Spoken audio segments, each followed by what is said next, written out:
첫 번째 주제는 미국의 휘발유 가격 상승입니다. 이란의 미사일 공격으로 인해 석유 가격이 3% 이상 상승하면서 미국의 휘발유 가격이 갤런당 14수 15센트 인상될 것으로 예상됩니다. 이란은 이스라엘의 공격에 대한 보복으로 이번 공격을 단행했으며 중동 지역의 긴장이 고조될 경우 석유 및 가스 가격이 크게 상승할 수 있습니다. 그러나 미국은 하루 평균 1290만 배럴의 원유를 생산하고 있어 공급 중단의 영향을 제한할 수 있을 것으로 보입니다. 두 번째 주제는 항만 노동자들의 파업입니다. 45천 명의 동부 및 멕시코만 연안의 항만 노동자들이 임금 인상과 자동화 사용에 대한 불만으로 파업을 시작했습니다. 이로 인해 주요 항만들이 대부분 활동을 중단하면서 미국 경제에 큰 타격을 주고 있습니다. 하루 파업으로 인한 경제 손실은 약 50억 달러로 추산되며 노조는 6년간 시간당 5달러의 임금 인상을 요구하고 있습니다. 세 번째 주제는 이란의 이스라엘에 대한 미사일 공격입니다. 이란이 이스라엘에 대한 대규모 군사 공격을 감행하면서 중동 지역의 긴장이 고조되고 있습니다. 이로 인해 유가는 3% 이상 상승했으며 이스라엘과 미국은 보복을 다짐했습니다.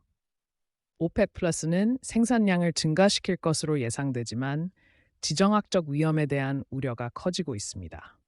네 번째 주제는 허리케인 헬렌의 피해입니다. 허리케인 헬렌이 미국 동부와 남부를 강타하면서 약 5천 명의 항구 노동자들이 파업을 시작했습니다. 이로 인해 식품 공급과 경제에 타격이 예상되며 특히 피해 지역의 회복에 필요한 물품 공급에 차질이 생길 수 있습니다. 의회는 재난 복구를 위한 추가 자금에 대해 논의 중이지만 조기에 재소집될 가능성은 낮아 보입니다. 다섯 번째 주제는 금융시장의 변동성입니다. S&P 500 지수의 상위 10개 기업의 성과가 검토되었으며 중국의 부동산 주식들이 경기 부양책에 힘입어 상승했습니다.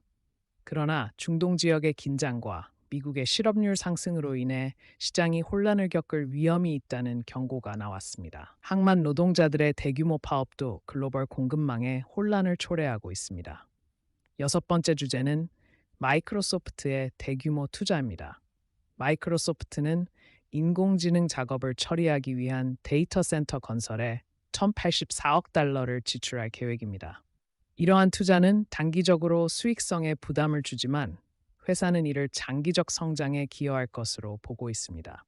마이크로소프트는 데이터 센터 개발과 에너지 인프라 지원을 위한 펀드에 참여하고 있습니다.